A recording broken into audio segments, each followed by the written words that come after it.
When you walk into a shoe store, what do you think about? What do you look for? Do you think about how and where they were made, or how much you'll spend on a pair? Do you look for the most trendy pair or the most comfy? The purpose of shoes is not style, although this does play a role to some when picking a pair nowadays, but for protection and comfort while one is doing various activities.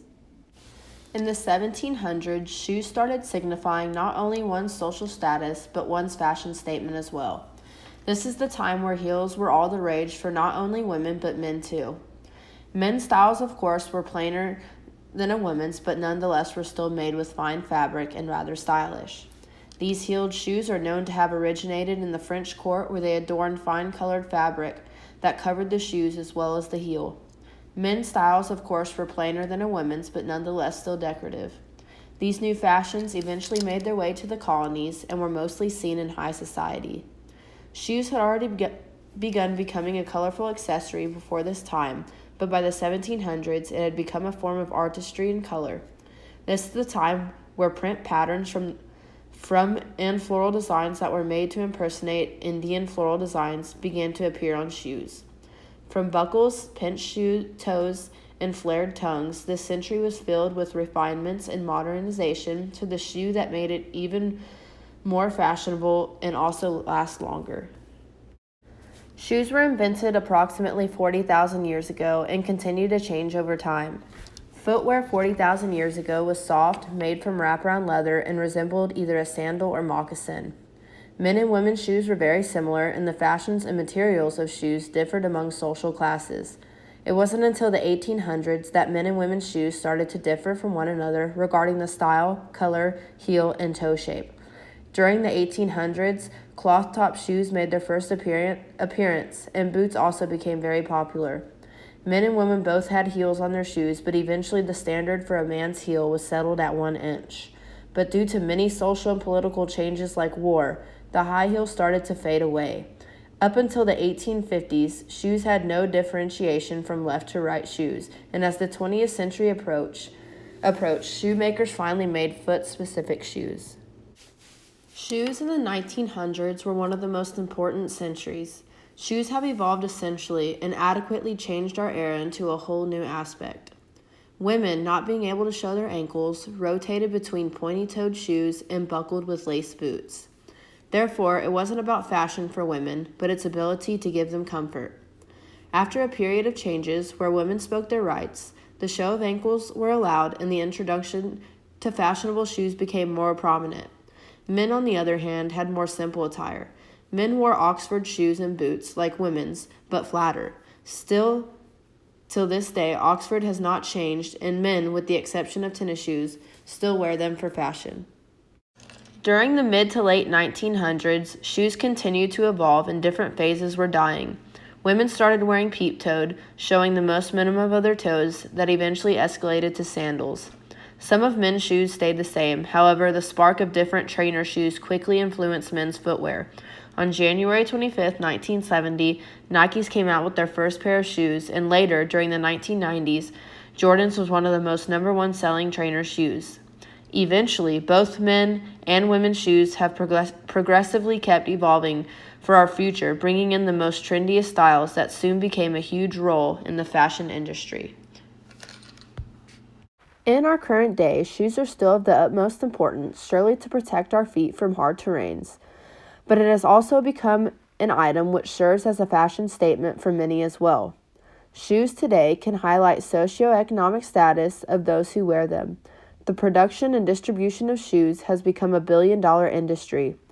With the use of advertising through commercials, billboards, and the use of celebrity likeness, shoe sales globally are at an all-time high. There are currently 132 different shoe brands which are in circulation throughout the globe. In today's shoe industry, one can notice that there is a shoe for every occasion. For a night out on the town, women have the choice of heels, pumps, and wedges. Men have slip-on loafers and Oxford shoes. In the winter, many people prefer to switch to boots. For women, the most popular trending boot of the 2000s so far were Uggs. Uggs had a huge boom of revenue between 2003 and 2004. It was a 215.3% increase in sales compared to the previous year, and sales remained steady until about 2010. For men, the most popular boot brand in the 2000s so far has been between two companies, Timberlands and Lugz. Between 2006 and 2007, Timberland shoe brand had made a total of $2.6 billion in revenue, and these numbers stayed steady until about 2012.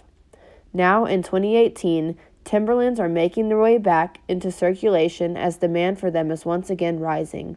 Lugz was a very popular shoe brand in the early 2000s, which was the top boot choice amongst young male youths, which reaped in billions for the company between 2000 and 2005. The most popular shoe brands throughout the 2000s still currently are Nike, Adidas, Jordans, Testoni, Converse, Sperry, Reebok, Puma, Toms, Gucci, Armani, and Guess. In the early 2000s, the youth had a huge influence on the shoe industry. Some of the most popular brands during this time were Phat Farm, K-Swiss, Lugz, Vans, and Etnies. When people strap on their shoes today, many do so to make a fashion statement. Many want to be sure that they are wearing brand label shoes so they are known and relevant in today's age. The ability to purchase and wear brand labeled shoes is an indicator of an individual's socioeconomic status. If one is able to afford an expensive shoe brand, then that must surely mean that they are of high socioeconomic standing. Though we know that this might not always be the case. With the use of online shopping, people are now able to find these popular brands for heavily discounted prices on various websites. One of the biggest trends till this day in the shoe industry is using advertising and celebrity likeness for higher sell. This method can yield great results for companies that are able to do so, like Nike. They have used many NBA players' likeness to sell shoes. They usually target players that are known for putting up great numbers during games and are usually the face of any given NBA team.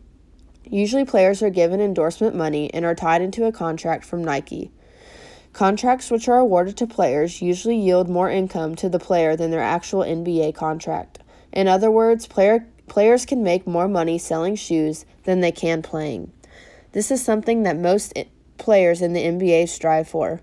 One of the most famous and influential NBA players that endorsed the Nike brand is Michael Jordan. Over the years, he has had billions of dollars in revenue. He has also been able to branch within the Nike brand, making an offshoot which is specific to his name. Current NBA players that are chosen by Nike and Jordan are some of the best known NBA players of our time. These players are known for winning the NBA Most Valuable Player award and have usually won the NBA Finals championship.